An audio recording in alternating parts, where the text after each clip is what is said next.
5ই August আমি কি ইচ্ছে করে পালিয়ে গিয়েছিলাম, নাকি আমাকে তাড়িয়ে দেওয়া হয়েছিল? আমি মনে করি এই সত্যটা আপনাদের সকলে জানা প্রয়োজন। সত্যটা আসলে জানেন কি? 5ই আগস্ট যদি আমি দেশ ত্যাগ না করতাম, ছাত্র জনতা যদি সত্যি গণভবনে প্রবেশ করতে পারত, আর সেখানে যদি আমি অবস্থান করতাম, আজ আপনাদের সামনে যে আমি, সেটাও হয়তো সম্ভব হতো না। তারা আমাকে কখনোই জীবিত রাখতো না, গাদ্দাফিসেও করুণ পরিণতি করত। প্রশ্ন হলো, 5ই আগস্ট কেন হতে হলো? দেখুন, 5ই আগস্ট যদি আমি গণভবন ত্যাগ নাও করতাম, একটা না একটা সময় ওই বাড়ি থেকে আমাকে চলে যেতেই হতো। 5ই আগস্ট না হলে 5 জানুয়ারি, আর তা না হলে 5 এপ্রিল। 16 বছরে মানুষের মনের মধ্যে জন্ম হয় ক্ষোভের বিস্ফোরণ, সেটা আজও কারো হতোই। পরপর 3টি নির্বাচনে দেশের প্রজন্মকে ভোট দিতে দেয়নি। তারা আমার উপর যেভাবে খেপেছিল, আমার পতন না করে তারা ঘরে ফিরত না। আসলে আমার পরিবার পরিজন আর দলের নেতাকর্মী, তারা এই যে দেশে যে পরিমাণ দুর্নীতি, লুটপাট আর রাজধানীর রাজত্ব কায়েম করেছিল, শক্ত হাতে তা দমন না করতে পারাই হয়তো আমার রাজনৈতিক জীবনের সবচেয়ে বড় ব্যর্থতা। বা নিজের ভয়ের কথা যদি বলি, আমি চেয়েছিলাম দেশকে উন্নত করতে, কিন্তু বলে গিয়েছিলাম সুশাসনের কথা, জনগণের ভোটের অধিকারের কথা। কিন্তু প্রশ্ন হলো, ঘৃণা কি শুধু আমার একার প্রাপ্য? আমি কি একা একা এই দেশ রোধ করেছি? আমার তো একটা পরিবার ছিল, একটা বড় দল ছিল।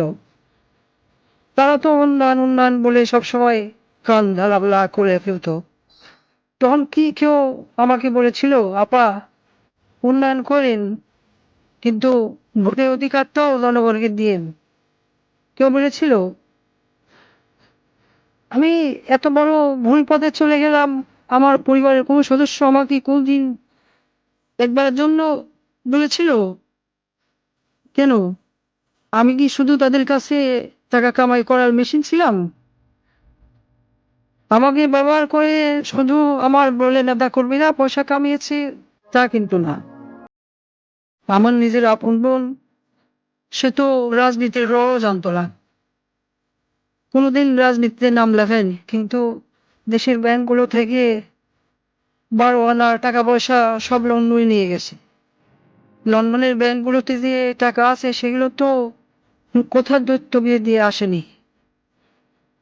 আর যেসব পুলিশ সদস্য আমার কথা শুনে ছাত্রদের উপর গুলি চালিয়েছে বলে হচ্ছে, তারা কি শুধু আমার ক্ষমতা রক্ষার জন্য গুলি চালিয়েছে, নাকি নিজেদের সম্পদ রক্ষার জন্য গুণ খুন চালিয়ে সম্পদ যেভাবে কামাচ্ছিল তা যেন চালাতে পারে, সেজন্য গুলি চালিয়েছিল? এত এত রক্তপাত তারা করলো, তাদের দিকে থুতু দিচ্ছেন না কেন? ঘৃণা কি শুধু আমার একার প্রাপ্য? কোথায় আসবে নজির? সে তো আমি ক্ষমতায় থাকতেই দেশ থেকে পালিয়েছিলাম। 50,000 টাকা বেতনের চাকরি করে সে কিভাবে 20,000 কোটি টাকা কামিয়েছে?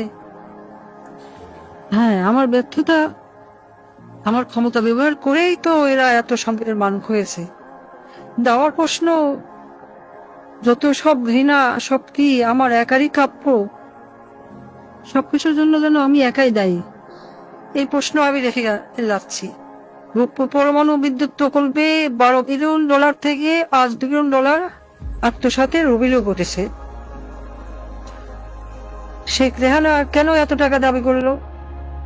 সে রাজনীতি করবে না, কোনো অপকর্মের ভাগ নেবে না, কিন্তু প্রকল্পে চাঁদাবাজি করলো, দেশের ব্যাংকগুলি লুট করলো। কিছু বললেই বলে বাপ তো তোর একার না, শেখ মুজিব আমারও বাপ। আমি বলি দেশ লুট করা বাপের গোত্রই না। এই দেশে হয়তো এমন মানুষই বেশি ছিল যারা আমাকে ভালোবাসে নাই, ঘৃণা করেছে, কিন্তু আমার বাবাকে তো ভালোবাসতো। আমার দুঃশাসনে অতিষ্ঠ হয়ে আজ মানুষ আমার বাবা শেখ মুজিবকে নিয়ে কটূক্তি করছে, গালাগালি করছে।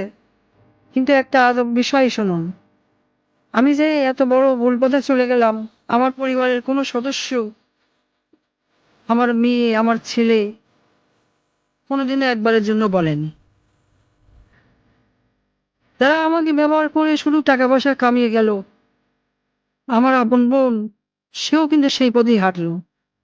সে কি কখনো আমার বাবার সম্মানের কথা ভেবেছিল?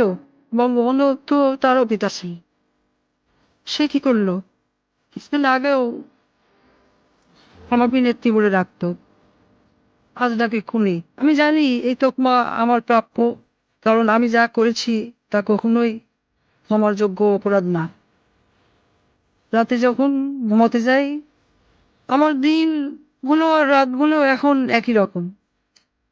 আমি জানি না ঘুমাতে কেমন লাগে, জানি না শান্তি কাকে বলে। আমার ঘরে প্রতিদিনই এখন মানুষ আসে, আমার চারপাশে দাঁড়িয়ে থাকে। আমি জানি না তারা মৃত নাকি জীবিত। আমি আয়নার দিকে তাকাই, কিন্তু নিজের চেহারা দেখতে পাই না। দেখি রক্তমাখা হাত, পা, মাথা। আমি চিৎকার করে বলি, আমি তো দেশ বাঁচাতে চেয়েছিলাম, কিন্তু সেই কণ্ঠগুলো আমার কথা শোনে না। তারা আমাকে বারবার প্রশ্ন করে, আমাকে কেন মারলেন? আমার মায়ের কাছে ফিরিয়ে দিন। আমি ক্ষমা চাই না। আমার মতো